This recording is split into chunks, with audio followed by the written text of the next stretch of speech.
What is going on, collectors? Optical 20 back for another video review. Today we're going to take a look at IG11 from Hot Toys, and you can order this figure and other Hot Toys or any figures for that matter at bigbadtoystore.com. I'll put the link down below. They have a good assortment of items, 1/6, 1/12, whatever you want, dioramas, Marvel Legends, everything. $4 shipping, you can put it on pile of loot. So definitely go check them out. Good folks out there. So let's take a look at this figure. So now, I didn't buy this. I got this on a trade for my OG Mando. I know, probably not a good trade, but I don't know, man. I just wanted this. I didn't want to fork out any money, so why not, right? Like, it's done, but this was new. Unfortunately, that detonator or whatever you call that self-destruction, it's not working properly. I put it on off, and it still doesn't turn off. But we'll settle that out.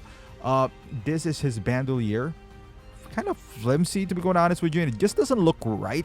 But then again, he's a robot, so I don't think it's gonna break anytime soon, but it's all right. And we got this blaster that he does have. It looks like one of those, hey, forgive me here, I'm not a blaster expert when it comes to Star Wars. This looks like those stormtrooper blasters. Better painted, I would say, than the bigger blaster that he does have. At least it does have some weathering on it, a little bit. There's texturing, like the grip is a different texture than the entire gun and all that stuff. So, there's some marks in there. I would love to see more, detailed paint apps, to be quite honest. But hey, it is what it is. It's a gun, right? Just kind of surprised from Hot Toys. This one has just flat black.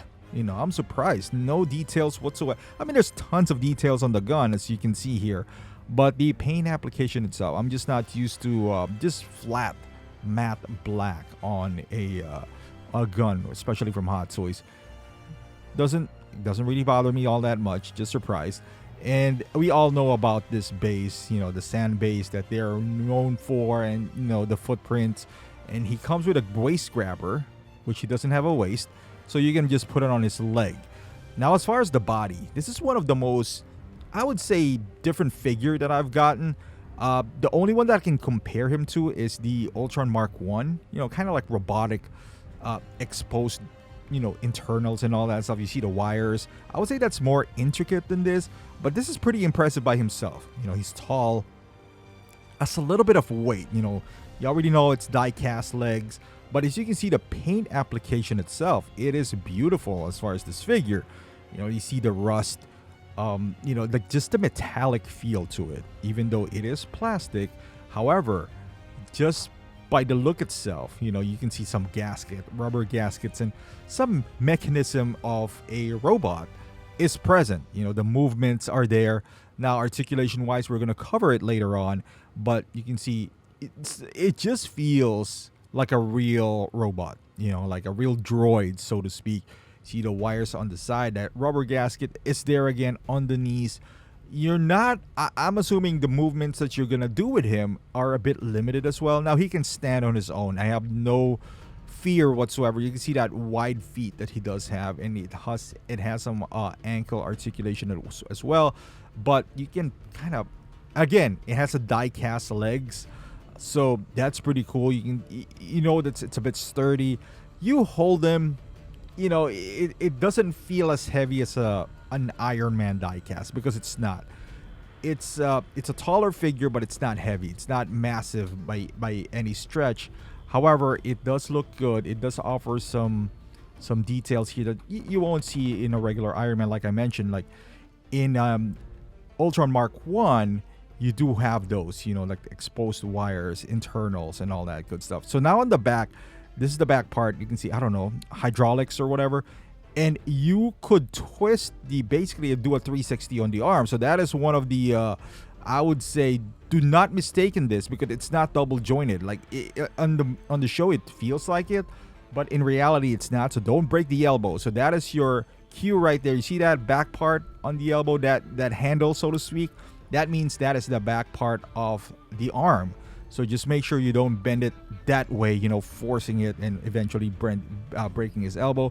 Same as goes with the legs. You don't want to bend it the other way around. And now let's put the bandolier on. And I made a mistake here. I took it from the top. You should gotta take it from the bottom. You see that you can take out the chest piece and replace it with the self-destruct. And again, my self-destruct here is not functioning properly. And this is the issue. I got this for a trade, and the guy is really nice. You know, he's really nice. He contacted Sideshow because it was sealed when I got this. It's brand new, but he was kind enough to, you know, contact Sideshow and get a replacement for me. You know, he lives pretty far as well, so hopefully they'll just ship it to me. But yeah, it looks cool right here when it's like blinking and it's about to explode. Man, that moment right here was pretty awesome. Now head sculpt. This guy really doesn't have one. It's, again, a droid. You got the magnetic top where you can just, you know, press the button on and off. This has no blinking function, you know, kind of like the other one.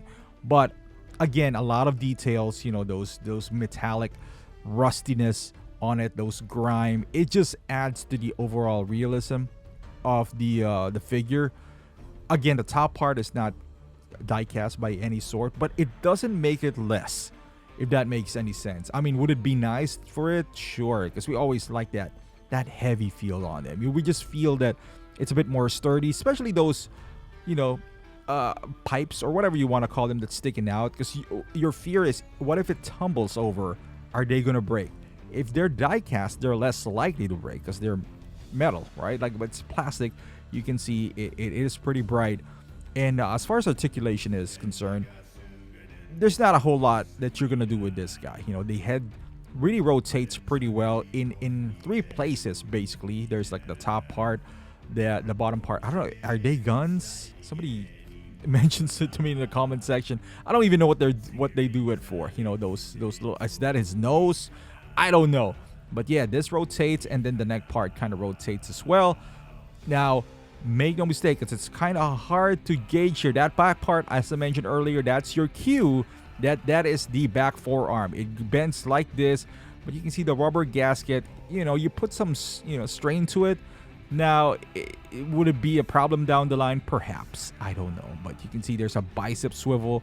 You can reverse it that way, so you can kind of like recreate that, him shooting from the back. Or other ways you can, you know, rotate this arm as well. So it goes up to this way. But then again, there's the bicep swivel. You know, you can get away with different poses with this guy. And then, you know, he got some rotation in his wrist.